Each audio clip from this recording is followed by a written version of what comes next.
Hi, everyone. This is a quick video to introduce you to value stream mapping. I had Ryan from Seating Matters reached out and said, could you just have a discussion with my team? So I thought, since we recorded it, why not just take this and put it up on YouTube? I get a lot of questions about value stream mapping. Bear with me. I'm just recovering, so I had a lot of stuff going on. But I hope you enjoy the video. And it's Kira and Allison that are on the meeting from Seating Matters, and they're curious about how we run a value stream mapping exercise. Okay, so just to get back on track, I asked the question, what problem are you trying to solve to make sure we understand, is value stream mapping the correct tool? And you guys said you don't necessarily have a specific problem you're trying to solve. You're just trying to learn more about value stream mapping. Right? So I use value stream mapping in the hidden factory to understand, to see where the waste is. When we do a value stream mapping exercise for, a medium size to a larger company, it's a 5-day exercise. It's on site, it's in person. I have everybody sequestered in a room like a jury. I don't want them going popping in and out. We're a dedicated team. So the agenda goes as in the first day to day and a half, we're mapping the current processes up on the walls. And I don't know if you've seen any of the videos that I've done with value stream mapping. I've got lots of stuff on our Quantum Lean YouTube channel. You could just search for value stream mapping and you'll see it there. It's all up on the wall. Okay. So I still use paper. I still use sticky notes, and there's a reason for that. There's value stream mapping software. You could do everything in a computer, but the problem with everything in a computer is we're not attached to it. And I want to see it up on the walls. I want other people to be able to touch it and move things around. So it's meant to be interactive that way. So really what we're doing is we're mapping out all of our current processes. And we usually start with, what's a sales process? How does a sale come into this company? And I'm usually working with really custom manufacturing companies. So there's many different ways a sale might come in, right? And then they're bidding on a project. They're creating drawings, they're estimating, they're going through the loops of estimating, updating their drawings and all of that stuff, the final measure. There's so many things that go through the design and engineering process in the companies that I usually work with. We're painstakingly mapping out all of those processes. In a high volume repetitive manufacturing environment, your hidden factory is less complicated. Most, you know what I mean? Like you're applying a lot of improvements to processes out on the shop floor. In a more custom environment, we're going back to the hidden factory and saying, the more custom you are, I say you're really an engineering firm that just happens to make something. Because there's a tremendous amount of waste in your custom environment, in your hidden factory. Pardon me. So we're mapping all those processes. How does a sale come in? How does it go through the estimating team? How does it go through the engineering team? How does purchasing make sure that they get the right job specific components ordered in time? How do they get their customers to make their decisions and sign off on it? How do we know we got that right? Scheduling process, like we're mapping everything out. Service order, anything that happened after the fact. Did something come back from a service order or a warranty claim? Right, when you say mapping, what kind of information would you be recording when you're mapping it? Let me give you an example. I'll have a process. So I have different symbols. We literally cut them up on paper and stick them up there. So a process step would be, customer comes in for a meeting. We refine their selections. The output of that, it could be a data file. It could be, paper file, but we're saying, here's the output of that meeting. And then the next process is going to be, we give that off to engineering. Engineering reviews it. The next process is engineering updates the drawing. The next process is estimating reviews that and gives a budget estimate. It goes back to sales. We're manually plotting all of this. Now, it's not just so that you can see your value stream on the wall. I've got that team in the room, and that team is not aligned yet. And they also don't understand what each other is really doing at a deep level. So going through this with the team over days, they're learning about what each other are doing. They're hearing about the challenges that people have. People might be creating reports that nobody even uses, and we'll find that out. We'll say, oh, well, I thought you used that report. No, I don't need that anymore. So there's so much that the team is learning about their hidden factory at that point. But also at the end, we're refining our processes and saying, where's the waste? What can we reduce? Where's the most impactful waste that we can reduce? We prioritize it, right? There's a whole bunch of just do it's. We're going to fix all these things. Those are easy ones that they go on a list. But then there's the bigger ones that require a team to come up with a solution for it.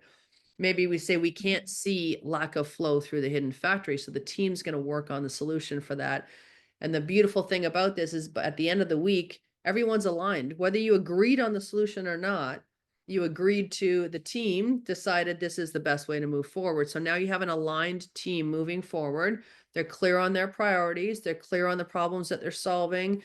They're clear on the amount of waste that's in the hidden factory. We're reminding them when we go through all these processes, look at all of the waste here. It's typically it's a lot of waiting, a lot of over processing, a lot of overproduction. We want small batches in the factory, but in the hidden factory, we tend to process in big batches, which makes them very, very, very wasteful. So it's just harder for people to wrap their head around how to translate those 8 wastes into the hidden factory. It's easy to see it on the shop floor, but in the hidden factory, it's different because it's all information that's hidden in computers. It's, we have project managers and all these different resources. Are they working on the right thing? Probably not. They're all doing what they want to do in the priority that they want to do it. But I want to see product moving through a hidden factory just like we see in a factory. Like I want that flow. That's the goal of our value, the way I do a value stream mapping exercise. I'm exposing all of that waste with the team and then tasking them and facilitating them to come up with the solutions so that we can see the flow or lack of flow, so that we can reduce the waste. And then again, there's that alignment at the end of the week where everybody's, our team looks different than it did before. It's kind of like a team building exercise at the same time. I get it. So, if we were to do something like that here, we identify all of the tasks within any process, and we attach them to each other so that you can have the flow. So the identifying the waste. So if I was to ask you, what is the process of processing an order? Okay, here's what it is. So I'm just telling you what I do. Is the person telling you what they do, is that then, okay, you calling out that's waste, or is that them identifying their own waste? Or how? So we get everything up on the wall and then I ask them. So that salesperson having that first meeting, value added or no value added? Oh, no value added. Okay. Now we have design over there. That meeting, value added, well, no value added. Okay. So now we get to the point where it goes through estimating. We're doing a budget quote, value or no value. So very quickly they identify that most of the things that happen in the hidden factory are non-value added. So not all of them, but most of them. So I'm really just reminding them that, look, all of the stuff in the hidden factory that we're doing, so much of it is waste. So now they're looking at that going, okay, so there's a lot of waiting. There's a lot of loops where they're waiting for approvals and they're redrawing and all that stuff. Following up with customer site visits, all of that stuff is waste. So once we get it up there, we have that discussion and then we say, okay, where's the most impactful waste in this value stream today that we'd want to focus on? So if I can't see product flowing, and by product, I mean, it could be an order, customer order. Yeah. If I can't see that flowing through my hidden factory, that's a big problem for me. So I say, is that a problem that, if we fix that, we would make sure that everyone's focused on the right thing every day. And then product is moving, not stagnating over here while I work on another order or work on another one. We pretty quickly identify where our big impactful challenges are. So we focus on those as a team. We prioritize them. I have them vote on them. I give them, depending on the size of the team. If I have 10 people in the room, I need someone representing each of the core functions. So I'll need a typical hidden factory that I work with. We have someone from sales, someone from accounting, someone from purchasing, someone from scheduling, someone from engineering, maybe 2 people from engineering, a project manager, and I always have the customer. I want the voice of the customer, so I take the production manager and bring him in too, because he's going to give that hidden factory feedback. In your case, it's going to be a little different because you're not structured the same way as I'm usually working with a lot of highly custom architectural millwork firms. You guys are a little different, right? So, but you want Yeah. the customer in that meeting, because ultimately what you're doing in your hidden factory is for the shop. Whoever's manufacturing, they're your customer, right? Yeah. So a lot of the things that will come up is we have a lot of defects that happen in the shop because we didn't get the right information from the hidden factory, or it wasn't easy to see and easy to understand. So we made a mistake. So a lot of mistakes we know start in the hidden factory. So we really focus on quality at the source at that point. I'm really reteaching them the whole quality at the source thing. Where the customers still telling us we have all these problems still today because we're not getting the information we need, or it's not clear enough. So we talk about that. How can we make that better? How can we make we want to I also I'm resetting the hidden factory when I'm doing this. I'm saying, listen, you guys are here to serve them. Your customer is the factory. Give them what Yeah. they want, when they want, how they want it, at the level of quality that they want it. And that all includes information. So don't make me ask you a question. If I have to come up and ask you a question, that's a defect. If I have to search Yeah. on a form to find the information I need, that's a defect. So I'm really lowering their tolerance for waste as well. Like I'm kind of doing a fine Yeah. tuning there, going, guys, we need to go deeper here in the hidden factory and take more responsibility and make sure that we're basically giving them everything they need, when they need it, how they need it, not too soon, not too late.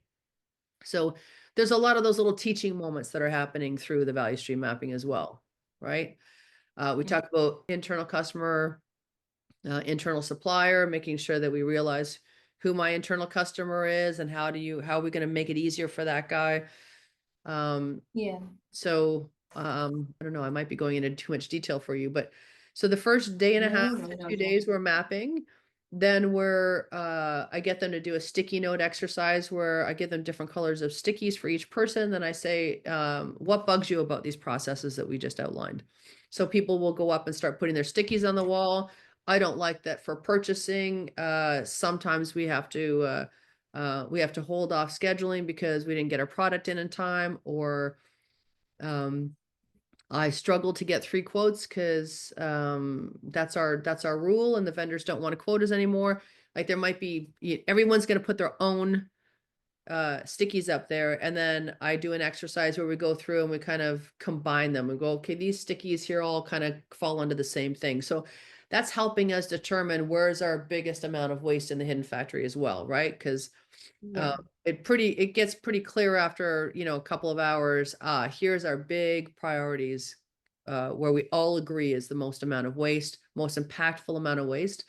So then we vote on them for priorities. They give them each like 6 stickers, and then they can put 6 on one, or they can put 1 on each. But that's helping us understand as a group where the priorities lie. And then we take the highest priorities and we say, I split them off into a couple of teams, 2 or 3 teams, and say, you guys are responsible for this one.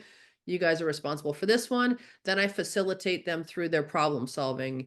What problem are we trying to solve? I want them to articulate what problem they're trying to solve. I want to know where your measures are. Where's your baseline today? What's your data? How do we know how we're doing? If we don't have any measures, that's the first thing the team's going to do, is come up with how we're going to measure. What problem are we trying to fix, basically? And then so you're defining your current state, and then your future state. That's what the team's working on. How are we going to fix this? And is there something we can do? Can we build a prototype right now? Can we use Excel for a spreadsheet to see if this will work for us? Whatever it is, they're going to work on actual solution. At the same time, I have them building presentations, so that because they're going to come back and present it to the rest of the team and say, here's our team had this problem, we took this on. Here's what we learned as we dug into the problem. Here's the data we found. Here's the problem specifically we know we're trying to solve. Here's some things we considered. We did some brainstorming. Here's the ones that we picked. Here's why, and here's how we think that's going to help us. And I try to get them to quantify it some way. We're either going to save 4 hours a day, or we're going to reduce our defects by 80%, whatever it is. There's some sort of, they're basically presenting to the rest of the team. And if the rest of the team is happy with it, it's a go. But I encourage the rest of the team to really get into some, I call healthy disagreement, try and poke some holes in there, because that's where the innovation starts, right? We can get a lot more innovative once the teams start challenging each other. So that's the second half of the week, is the team is actively working on the problem solving, and getting the resources they need.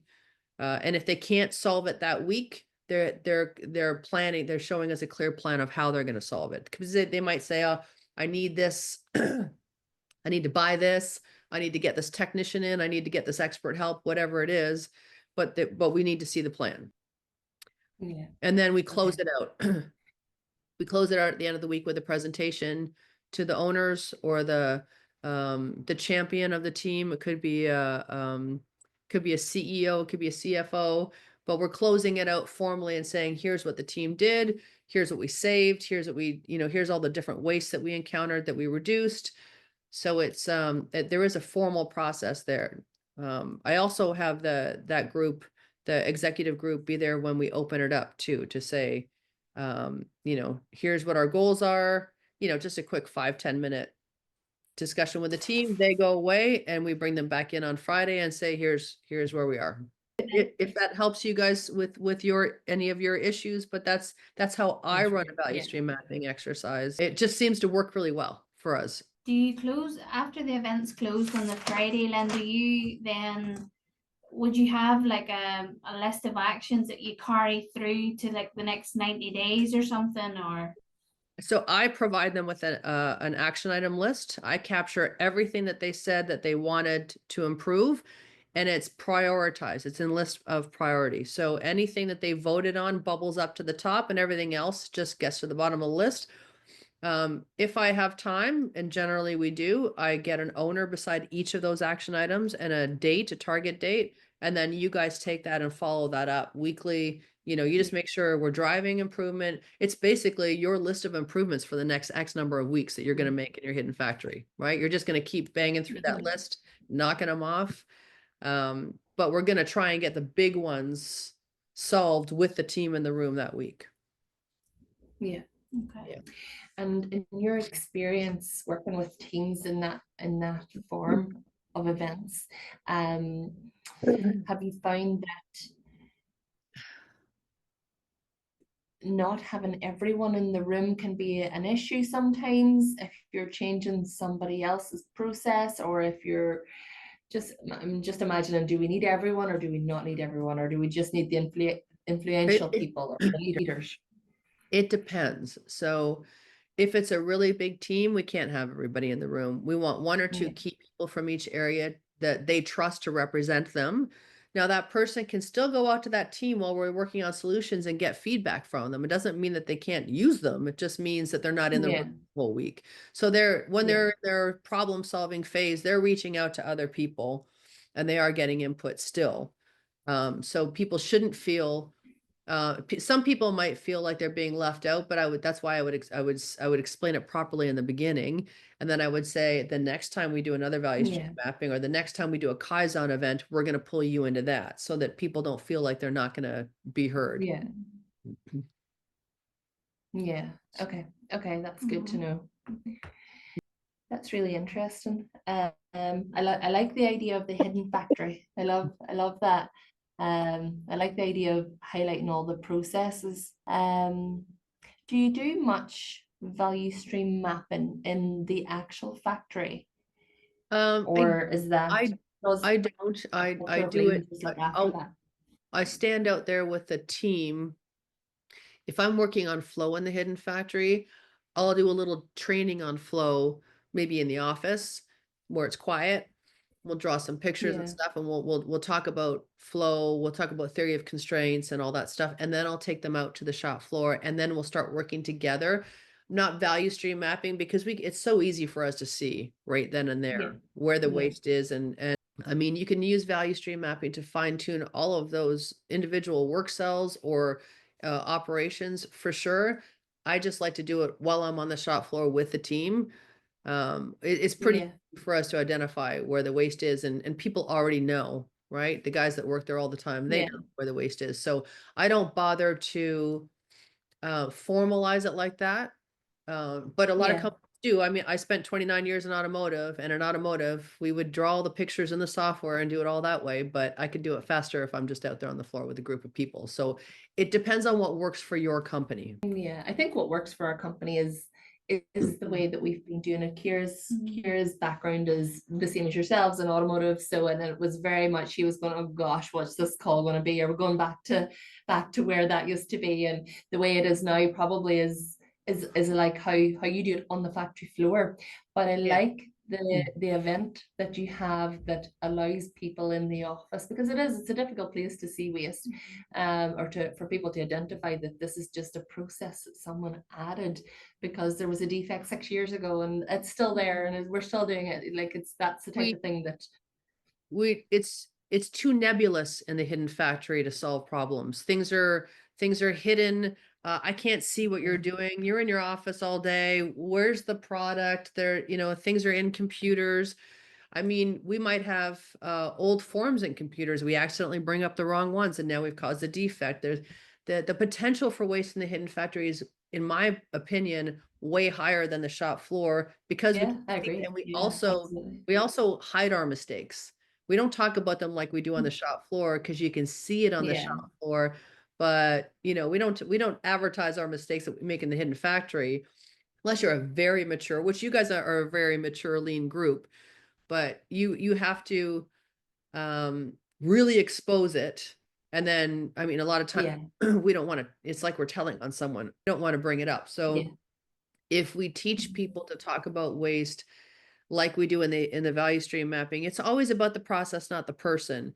If we're referring to the yeah, value stream mapping, but when we're outside of that in the office, it's about the person. Well, she didn't do that, or she did yeah, that, she shouldn't have.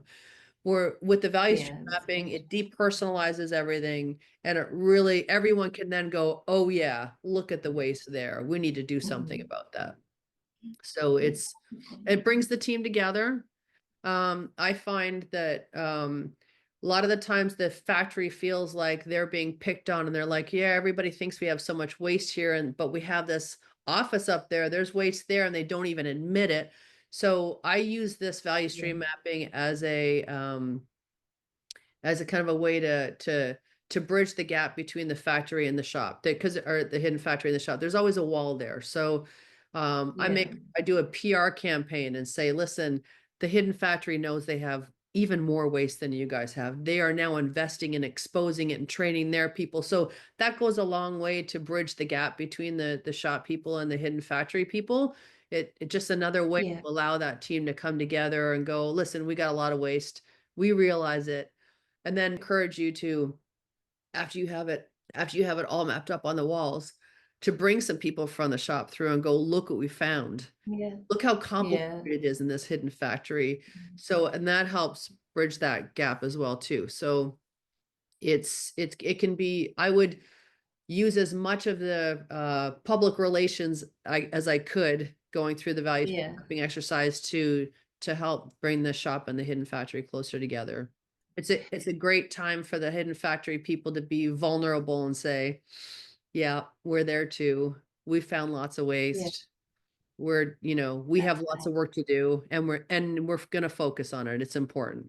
Okay, that's brilliant. That's a real good idea of what value stream mapping is in the hidden factory. I think I get it anyway. I Yeah. completely understand the overview of it. The overview I understand, and I would definitely buy that. Definitely, I The think it's first brilliant. So if we can create some kind of version here, then The first day and a half of mapping is painstaking, and that's the difficult part where everybody thinks, what am I doing in here? We're going to go through everything step by step. And I make sure that they understand that. I say, listen, I know the first day and a half is going to be brutally boring for you, maybe. Maybe you have zero input until the very end. Doesn't matter. yeah, We're learning as we go through this. We're going to use this information. It's informing the activities at the end of the week. So bear with me and get through the first day and a half of mapping, and then we can use that, and that's our foundation. So I just make sure that they're aware of that, because there's going to be a lot of eye rolling in the first day and a half of all that mapping. You were saying there about having, for example, customers ordering different ways. So say we've got 5 different ways the customer can place an order. would you map all 5 of those processes, or if 3 of them covered like 90%, would you just focus on the 3? So I try to map every process flow. And when Okay. we're estimating the amount of time it takes or the amount of times we're going through loops, I like to use the 80% of our work goes through this stream. I really do try to guide them towards try not to figure, well, we have different size orders, we have different size, jobs. Give me your average. Give me your average of the bulk of your work. Yeah. Okay. Okay. Yeah. Unless there's a reason, unless there's a specific waste in one of those things that you do once a year, 1% of your flow that wreaks havoc, then I would do a deeper dive in that one. Okay. I hope that helps. Yeah. Yes, it does. Thank you so much for Okay. joining in, especially when you're not well. So we really, yeah, really I'm appreciate it. dying over here. And don't forget, I have value stream mapping videos on Quantum Lean. You can see some of it'll give you an idea of Absolutely, what we'll the go and end check them out. product looks like on the wall, and it's all there. So, okay, well, good luck. I Great. hope it goes well. If you do one, I would love to hear from you to see how it went, and if you have any questions, just let me know. Okay. All Okay. right. Thank Lovely. you. Thanks Thank very you. much, Lynn. Lovely All right. meeting you. Bye-bye.